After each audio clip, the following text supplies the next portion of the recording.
50.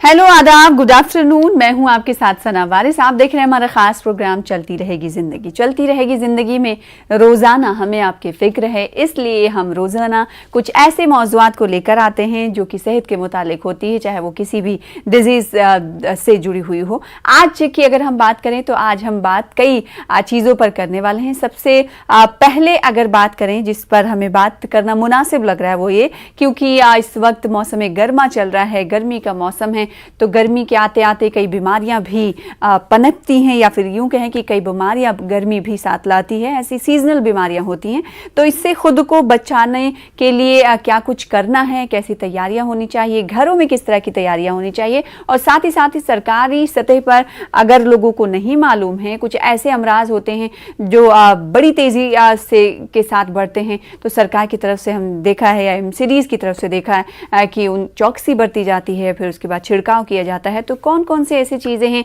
जिस पर हालत ख़राब ना होने से पहले ही, यानी पता रहता है कि ये सीजनल बीमारियां हैं, तो सरकारी सतह पर इन तमाम कामों को कब्ल अज़ वक्त यानी वक्त से पहले ही अंजाम दिया जाए, ताकि जो आवाम है उसे अच्छी सर्विस सरकार की तरफ से मिले, और जब अच्छी सर्विस सरकार की तरफ से आवाम को मिलेगी तो आवाम तरक्की करेगा। जब उनका सेहत उन्हें इजाज़त देगा आगे बढ़ने की, तो वो आगे बढ़ेंगे। तो ऐसे में मुल्क की मईशत में वो चार चांद लगा सकते हैं, और साथ ही साथ अपनी फैमिली के लिए वो तो रूहे रवा रहेंगे ही, सरबराह तो रहेंगे ही। तो ये तमाम चीज़ें हैं जिस पर हम बातचीत करेंगे। इसके अलावा कई ऐसी चीज़ें हैं जिससे हम सब डेली टू डेली कई जूझते हुए नज़र आते हैं, जिसमें से एक ऐसी बीमारी अगर इसे कहें, या फिर आप कुछ और भी नाम इसे दे सकते हैं, हाइपरटेंशन, एंजाइटी के मामले बहुत बढ़ते हुए दिखाई दे रहे हैं। तो इसके क्या वजूहात है, इस पर भी हम बातचीत करने की कोशिश करेंगे। इसके अलावा जैसा कि मैंने कुछ देर पहले कहा कि मौसम गर्मा है, तो गर्मी से बचने के क्या कुछ उपाय हैं,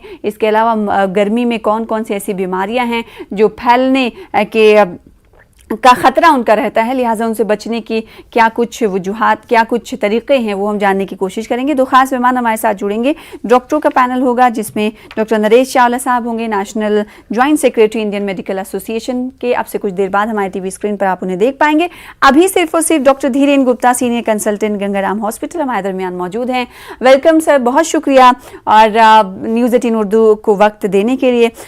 क्योंकि गर्मी चल रही है तो हम चाहते हैं कि शुरू में इसी पर हम बात कर लें कि मौसम गर्मा है तो कौन कौन सी ऐसी बीमारियां रहती हैं जो फूट पड़ने का खदशा लाहक रहता है, जिनसे हमें बचने की ज़रूरत होती है। सरकारी सतह पर या अवामी सतह पर आप क्या कुछ मशवरे देंगे धीरेन साहब? देखिए, सबसे इम्पोर्टेंट है हीट स्ट्रोक। जैसे मैं अभी जयपुर में हूँ तो बहुत ज्यादा लू चल रही है, गर्मी है। सेकेंड है इन्फेक्शियस डिजीज में गैस्ट्रोएंटराइटिस, और दूसरा हेपेटाइटिस। ये तीन मुख्य बीमारियां हैं जो गर्मियों में स्पेसिफिकली होती हैं और आप उनसे बच सकते हैं। जी, बचेंगे कैसे, इसके कुछ टिप्स आप दें। देखिए, सबसे बड़ी बात है हीट स्ट्रोक में पानी की कमी हो जाती है, राइट।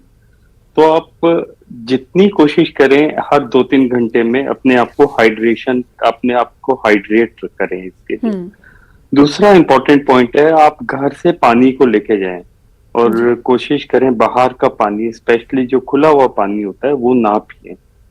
जब भी गर्मियों में कोई भी इन्फेक्शन होता है किसी भी चीज से, वो खुली हुई होती है। आपकी चाहे खाना हो, साइड में जैसे स्टॉल्स मिलते हैं आपके सड़क के साइड में जाएं। अगर आपने खाना भी, आपको भूख लगती है और आपको स्टॉल से खाना भी पड़े बाहर, काफी लोग शौकिया होते हैं जो बाहर खाते हैं, वो तली हुई चीज खाएं।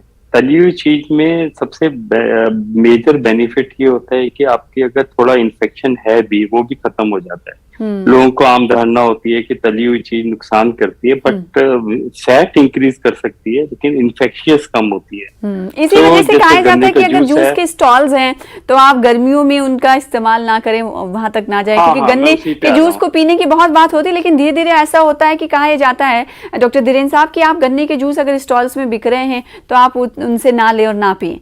तो यही वजह। बिल्कुल गन्ने का जूस स्पेशली जिसमें मक्खियां बैठी होती हैं, उनसे इन्फेक्शन बहुत तेजी से फैलता है। और हेपेटाइटिस ए और ई डेडली डिजीजेज हैं जो आपको मतलब आपके जानलेवा भी हो सकती हैं। और दूसरा कॉलरा कम हो गया है, लेकिन गैस्ट्रोएंटराइटिस अभी भी काफी कॉमन।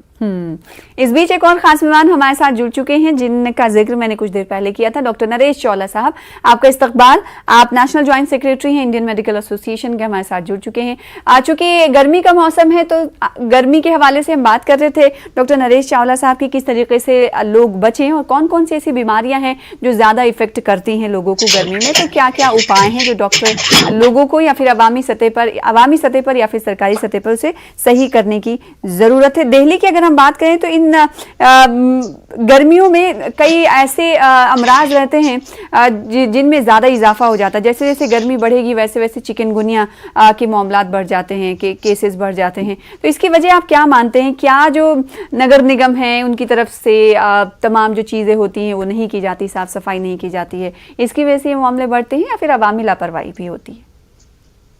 देखिए सना, ये गर्मी की बीमारियां हैं, ये तो हमारे लिए, देश के लिए, पर्टिकुलरली सब रीजन्स के लिए, चाहे नॉर्थ हो, साउथ हो, ईस्ट हो, वेस्ट हो, एक ईयरली बखेड़ा सा बन गया है।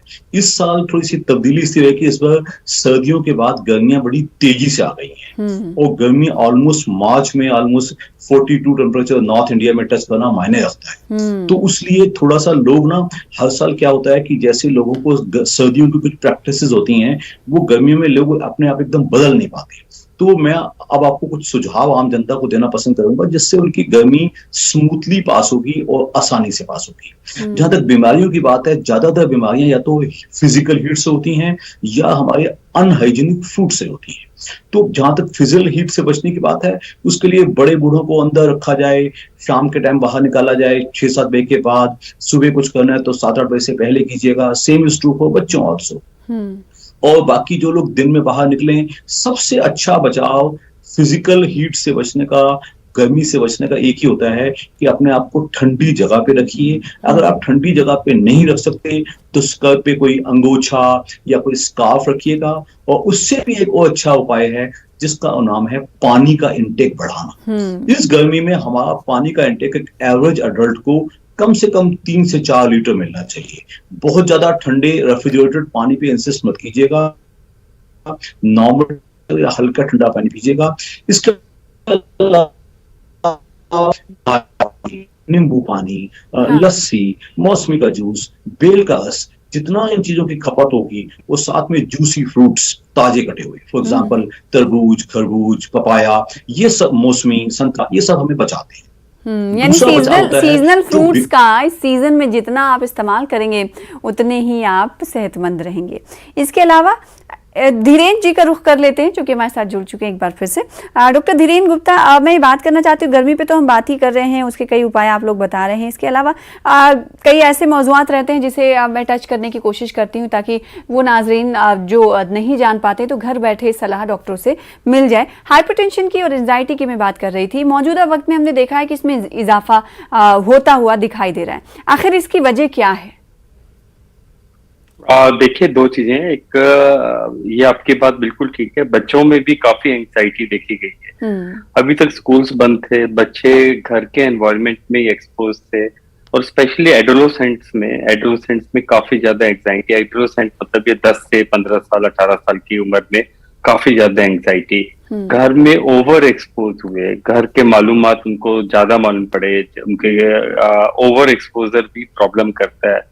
आप बाहर नहीं निकल पाए, आपके जो सोशल गेट टुगेदर है बच्चों के नहीं हुए, फिजिकल गेट टुगेदर नहीं हुए, नॉर्मली स्क्रीन टाइम बहुत ज्यादा बढ़ गया, तो उससे एंग्जाइटी इश्यूज काफी ज्यादा बढ़ गए। दूसरा, बच्चों के अंदर अगर हम बात करें तो एक कॉम्पिटिटिवनेस खत्म हो गई। आपस में बच्चे फिजिकली मिले नहीं, तो उनके अंदर पढ़ाई के लिए या अपने कैरियर के लिए जो जागरूकता है वो काफी कम हो गई। उससे वो लोग डिप्रेशन के भी शिकार हो गए। काफी फिजिकल डिजीज बच्चों में स्प्रेड हो गई, जैसे vitamin D deficiency, sunlight exposure नहीं हुआ। काफी बच्चों में देखा गया है कि उनको एक्चुअली में वायरल इन्फेक्शन का एक्सपोजर ही नहीं हुआ। पिछले 2 सालों से घर ही बैठे हुए थे। पिछले 2 हफ्ते से सडनली जब से उन्होंने स्कूल जाना शुरू किया है, all of sudden continuously diseases, बीमारियां चल रही हैं। हर तीसरे दिन चौथे दिन खांसी जुकाम, एलर्जीज, वायरल से एक्सपोजर। तो बच्चों में अल्टीमेटली जो इम्यूनिटी कम हुई उनकी, क्योंकि उनको एक्सपोजर्स कम हुए, उनका खामख्याजा अब ये भुगत रहे हैं। बट एक तरह से देखा जाए तो हम इनको अवॉइड नहीं करना चाहिए जब तक वो फिजिकली स्ट्रेस नहीं हो, मेंटली स्ट्रेस नहीं हो, तो उनकी ग्रोथ भी नहीं होगी। अब हम एडल्ट्स की बात करते हैं। एडल्ट्स में भी मैंने देखा है कि एंजाइटी इश्यूज काफी थे, काफी लोगों की जॉब छूट गई, काफी लोगों की जो जरिया था, ये कमाने का जरिया था, वो काफी कम हो गया उनका। तो उससे काफी ज्यादा मेन स्ट्रेस हुआ उनको। और बच्चों के कंटिन्यूअसली घर रहने से काफी फीमेल्स को काफी स्ट्रेस हुआ, क्योंकि उनको थोड़ा फ्री टाइम मिलता था, तो वो भी नहीं मिला। तो कहने का मतलब है कि काफी सारे कारण हैं जिनके कारण ये वजह आपने बताई। अब इन वजहों के बाद अगर एंजाइटी से निकलना है, हर किसी को निकलने का मन करता है, जाहिर सी बात है। अगर वो इस परेशानी से जूझ रहे हैं तो वो चाहते हैं कि इस परेशानी का खात्मा भी हो। अब सवाल ये उठता है कि इसका खात्मा कैसे होगा। मैं चाहती कि डॉक्टर नरेश चावला साहब आप बताएं कि अगर हाइपरटेंशन और एंजाइटी है बच्चों समेत तो उनके पेरेंट्स को क्या करना चाहिए, अगर बड़ों को है तो बड़ों को खुद क्या करना चाहिए, इसके क्या तरीके हैं इससे निकलने के? देखिए, जो 2 साल का समय वैसे तो पूरे हिंदुस्तान क्या पूरी दुनिया के लोगों का ही बड़ा मुश्किल कटा है, लेकिन बच्चों का समय तो बहुत ही खराब है। आप सोच के देखिए, एक 4 साल का बच्चा जिसने एक प्री नर्सरी स्कूल में जाना था, उसको पता ही नहीं स्कूल होता क्या है, तो उसको ऑल अटर्न स्कूल भेजा जा रहा है, उसको तकलीफ हो रही है। बच्चे जो कि एग्जाम्स को भूल ही गए थे, ऑनलाइन एग्जाम्स होते थे, या बच्चे को अगली क्लास ऐसे ही टपा दिया जाता था, तो बड़ा सा एक तो ऐसा माहौल सा हो गया जिसको कहते हैं कि एक सुस्ती वाला माहौल हो गया। और जो बच्चे ज्यादा कॉम्पिटिटिव थे, फर्स्ट आने की कोशिश करते थे, अच्छा स्कोर करते थे, एक दूसरे में एक फ्रेंडली राइवलरी चलती थी कि तेरा नंबर ज्यादा है, मेरा नंबर है, वो सब खत्म हो गया। तो आपका बड़ा अच्छा सवाल है कि अब किया क्या जाए। कुछ नहीं, कोई आसान काम, कोई मुश्किल काम नहीं है। इसके लिए पेरेंट्स भी काउंसलिंग करें बच्चों की, और जो स्कूल्स हैं, स्कूल्स में भी बकायदा teachers apart from regular teaching के अलावा बच्चों को एक स्पेशल काउंसलिंग दी जाए, जिससे बताया जाए कि किस हालात में ये सब कुछ हुआ है और किस हालात में उन्होंने दोबारा पिकअप करना है। आप सना अच्छी तरह जानती हैं कि अब 4th वेव की बातें तो चल रही हैं। कुछ स्कूल थोड़ा बहुत केस होने पे नोएडा के बंद भी कर दिए गए, तो कुछ लोग बाकी स्कूलों पे भी दबाव है, कुछ छोटे बच्चों ने फिर जाना बंद कर दिया है। तो कुल मिलाकर मैं आज फिर दोबारा कहूंगा, ये एक संकट की स्थिति थी। उस सबसे हम आम जनता ने भी, पेरेंट्स ने भी, और टीचिंग कम्युनिटी और स्कूल्स मैनेजमेंट ने सबसे उभर के बाहर आना है। तो हमारे हिसाब से सब सिंसियरली कोशिश करेंगे, सबसे आसान तरीका बच्चों को काउंसिल किया जाए और बच्चों को प्ले वर्क को डिवाइड किया जाए। जितना टाइम उनको, जैसे बिल्कुल उनको ये नहीं कि पहले वो खेल रहे थे, वो सब कमरे के अंदर बंद पड़े थे, एक आइडलिंग चल रही थी, एक बेकारी चल रही थी, तो उससे बाहर आना है और बच्चों को हमें काउंसिल हम ये तरीके आपने बताए। बाज दफा हम ये देखते हैं कि माँ बाप या फिर वो इंसान खुद पता ही नहीं चल पाता है उसे कि उसके साथ क्या हो रहा है। तो ऐसे केसेस में ये जो एंजाइटी और हाइपरटेंशन है वो किसी डिजीज का कारण भी बन सकते हैं क्या? डॉक्टर धीरेन, आप आवाज मेरी अगर सुन पा रहे हो तो? मैं एक चीज बताता हूँ। अगर पिछले मैं ऑलमोस्ट 26 साल हो गए मेरे को मेडिकल साइंस में जी। आज के टाइम ऑलमोस्ट कोई हम जिस डिजीज को सोचते थे सिंपल सोमैटिक डिजीज है, हाँ। मतलब जैसे किसी ऑर्गन से रिलेटेड है जी। लेकिन अब 90% डिजीज का कहीं ना कहीं ताल्लुकात है ब्रेन से, स्ट्रेस से। जब भी स्ट्रेस होता है तो एड्रिनल हार्मोन्स और कोर्टिकोस्टेरॉइड्स बहुत ज्यादा निकलते हैं और वो पूरे ऑर्गन्स को अफेक्ट करते हैं। मेंटल इफेक्ट होता है, डायरेक्टली इफेक्ट होता है, इनडायरेक्टली इफेक्ट होता है। तो अगर आप किसी भी पेशेंट में देखें तो स्ट्रेस फैक्टर, जैसे एस्थमा जैसे डिजीज में जिसमें हम मानते हैं भी स्ट्रेस होगा तो आपकी डिजीज एग्रेवेट हो जाती है, इसी तरह की पैथोफिजियोलॉजी ऑलमोस्ट 90% डिजीज में देखी गई है। तो कहीं ना कहीं डायरेक्टली और इनडायरेक्टली दो चीजों से लिंक्ड है, एक है स्ट्रेस से और दूसरा ओबेसिटी से। आई थिंक दोनों स्ट्रेस और ओबेसिटी को अगर हम नीचे रखते हैं, डाउन रखते हैं, तो काफी सारी चीजें हम बेटर परफॉर्म कर सकते हैं।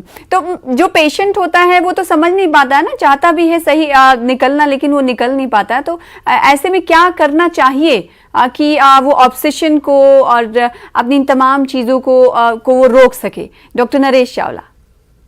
देखिए, हमने ग्राउंड रियलिटी जो हम सतह पे जब पेशेंट्स देखते हैं, हमारे जो बच्चे आते हैं, डॉक्टर मुझे चक्कर आ रहे हैं, एक छोटे बच्चे का जो 10-12 साल का है उसका चक्कर को कोई महत्व नहीं, उसका कहने का मतलब होता है कि जो उसके आसपास गुजर रहा है उसको वो पसंद नहीं कर रहा, उसको स्ट्रेस हो रही है।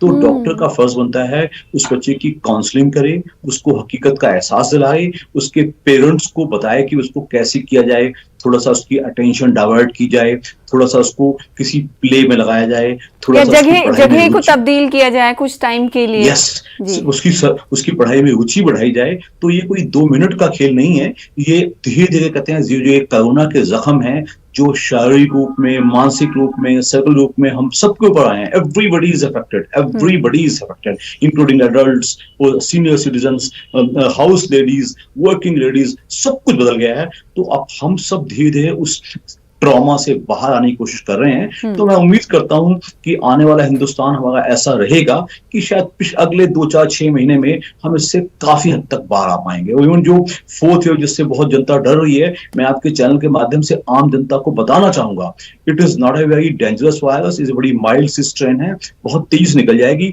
तो हम सबकी मिलकर एक कोशिश होनी चाहिए कि बच्चों को, खासली मैं समझता हूँ बच्चा एक ऐसा वर्ग है जिसका दिमाग बहुत ही इंप्रेशनिस्ट होता है, वो इस चीज को समझ नहीं पाता क्या हो गया। अभी 8वीं से 9वीं में तो चढ़ गया, 9वीं से 10वीं में चला गया, 10वीं में एकदम पहाड़ टूट पड़ा, तो वो समझ नहीं पाता कि पहले तो मैं ऐसे ही पास हो गया था, अब मुझे पढ़ाई करनी पड़ेगी। तो it has come as a big change. तो we all clinicians, doctors, Indian medical association, NGOs, school staff, parents, ये सब मिल के हम सब करेंगे तो इन बच्चों का लॉट हम आने वाले समय में सुधार पाएंगे। बिल्कुल, चूंकि इस वक्त कई रियासतों में बोर्ड के एग्जाम्स, 10th के एग्जाम्स की शुरुआत भी हो गई है, तो ऐसे में पेरेंट्स को, अगर आपका बच्चा इस तरह या इस तमाम चीज़ों से जूझ रहा है तो उसकी काउंसलिंग करें, उसे समझाएं, जिस तरह से डॉक्टरों ने मशवरा दिया उसके दुख और दर्द को बांटने की कोशिश करें, उसे डांटने की कोशिश ना करें बल्कि उसे समझने की कोशिश करें। डॉक्टर धीरेन्द्र गुप्ता, मैं आपके पास आना चाहूँगी सवाल के साथ कि एक तो एंजाइटी, हाइपरटेंशन की हम लोगों ने बात की, कैसे इससे निकला जाए, इस पर हमने बात की। इसके अलावा अगर बात, क्योंकि अस्थमा की आपने बात कही कि ज़्यादा एंजाइटी होती है तो सांस भी फूलने लगता है, अगर कोई अस्थमा का पेशेंट पहले से है तो उसमें इजाफा हो जाता है। इसके अलावा एक और चीज़ देखने को मिलती है कि जिन्हें एंजाइटी और हाइपरटेंशन है उन्हें नींद नहीं आने को लेकर भी परेशानी होती, प्रॉब्लम होती है। तो क्या ये बहुत ज़्यादा असरअंदाज करता है इस पर? देखिए, मैं दो चीजें शेयर करना चाहूंगा जी। जैसे आपको एंजाइटी होती है, आप कार्बोहाइड्रेट ज्यादा खाते हैं, आपकी ओबेसिटी बढ़ जाती है और तो लाइफस्टाइल डिजीज स्टार्ट होती है। साथ में अगर आपकी नींद अगर कम हो जाती है तो आपकी ओबेसिटी फिर और इंक्रीज हो जाती है। आप कार्बोहाइड्रेट्स, मैंने जैसे बोला कि anxiety induces carbohydrate injection. Second aspect, नींद जैसे ही कम होगी आपके हार्मोन इम्बैलेंस हो जाएगा, फिर आप इस साइकिल में फंस जाएंगे। तो एक चीज मैंने देखी है सोशल मीडिया से, स्पेशली जो आपकी जर्नलिज्म है जो बहुत ज्यादा एक्साइट करती है, उनको एटलीस्ट आपको शाम के बाद नहीं देखना चाहिए। मैं आपको एक एग्जांपल देता हूँ। एक बच्चा था, एक डॉक्टर का ही बच्चा, हमारा ही कलीग था, उसको 15 दिन से खांसी लगातार थी और खांसी रुक ही नहीं रही थी किसी भी दवाई से। तो बाद में मालूम पड़ा कि उसने उरी का जो एक वाकया हुआ था जिसमें टेररिस्ट ने काफी सारे सोल्जर्स को बॉम्ब से उड़ा दिया था, वो देख लिया था टीवी पे। उसके बाद से उसको साइकोलॉजिकल स्ट्रेस इतना ज्यादा हुआ कि उसको साइकोलॉजिकल कॉफ हो गई। तो उसको ऑलमोस्ट 1 महीना हमें लगा उसको साइकोलॉजिकल थेरेपी देने से। उसके बाद जाके काउंसलिंग के बाद जैसे ठीक हुआ, जैसे डॉक्टर साहब ने बोला, बिल्कुल ठीक बात बोली। सो काउंसलिंग, हर कोई काउंसलर के पास जाने की जरूरत नहीं है जी। काफी सारे बच्चे जो हैं इस समय ओवर स्ट्रेस्ड हो गए हैं। 2 साल से उनको स्ट्रेस ही नहीं हुआ जो होना चाहिए था, जो धीरे धीरे डोज मिलनी चाहिए। यानी अब जो डॉक्टर्स हैं वो इस बात को समझने लगे कि कुछ मीडिया चैनल्स ऐसे हैं जिनकी तरफ से ऐसे न्यूज और सेंसेशन का माहौल बनाया जाता है जिसका असर अब लोगों की मेंटल हेल्थ पर पड़ता हुआ दिखाई दे रहा है। यहाँ पर मैं नाज़रीन को बताना चाहूंगी कि अभी कुछ दिनों पहले की बात है कि इंफॉर्मेशन एंड ब्रॉडकास्टिंग मिनिस्ट्री ने ऐसे कुछ प्रोग्राम्स का नाम भी लिया है और टैग के साथ दिया है कि ये तमाम चीज़ें और ऐसी जो चीज़ें दिखाई जाती हैं इसका किस तरीके से मेंटल हेल्थ पर असर पड़ता है, इसका एक जीती जागती मिसाल जो है पेश की डॉक्टर धीरेन गुप्ता ने। तो बच्चों को इन तमाम चीज़ों से कैसे दूर रखें, और साथ ही एक ये भी है कि बार बना देना चाहिए कि अगर ऐसे अल्फाज का इस्तेमाल मीडिया इंडस्ट्री की तरफ से किया जाता है सेंसेशन बनाने के लिए, तो अगर कोई करता है तो उसके खिलाफ कार्रवाई होगी। हालांकि है तमाम चीज़ें, लेकिन फिर भी उसका उल्लंघन होता है। जाते जाते मैं चाहूंगी कि एक ऐसा मर्ज है जिस पर बात करना जरूरी है डॉक्टर नरेश चावला, चूंकि गर्मी है तो गर्मी से जुड़ा ही वो सवाल है ये कि लकवा जिसे बेल पाल्सी भी कहते हैं, बेल्स पाल्सी, जो भी मैं सही करेक्ट प्रोनाउंस कर रही हूँ नहीं कर रही हूँ, आप लकवा किस वजह से होता है? क्या गर्मी की वजह से होता है? और अगर किसी को हो जाता है तो परेशान होने की जरूरत है या नहीं है, क्या बताएं? देखिए, लकवा जिसको कि हम पैरालिसिस कहते हैं या पैरालिसिस कहते हैं, वो अलग चीज है। और जो बेल्स पाल्सी या फेशियल पाल्सी आपने कहा, वो टोटली अलग है। इसका गर्मी मौसम पर से कोई कांटेक्ट नहीं है। अगर किसी का गर्मी की वजह से ब्लड प्रेशर बढ़े तो वो फेशियल पाल्सी, बेल्स पाल्सी तो इडियोपैथिक होती है, वो फेशियल पाल्सी जरूर हो सकती है, लेकिन उसका पर से गर्मी से कोई ताल्लुक नहीं है। दो बातें मैं भी प्रोग्राम के अंत पे कहना पसंद करूंगा लोगों की जिंदगी थोड़ी आसान करने के लिए। जब भी कभी आप कोई बच्चा देखें या बड़ा देखें जिसको थोड़ा सा आप लगे कोई इसको स्ट्रेस ज्यादा हो रही है, सबसे बेस्ट तरीका होता है उसको किसी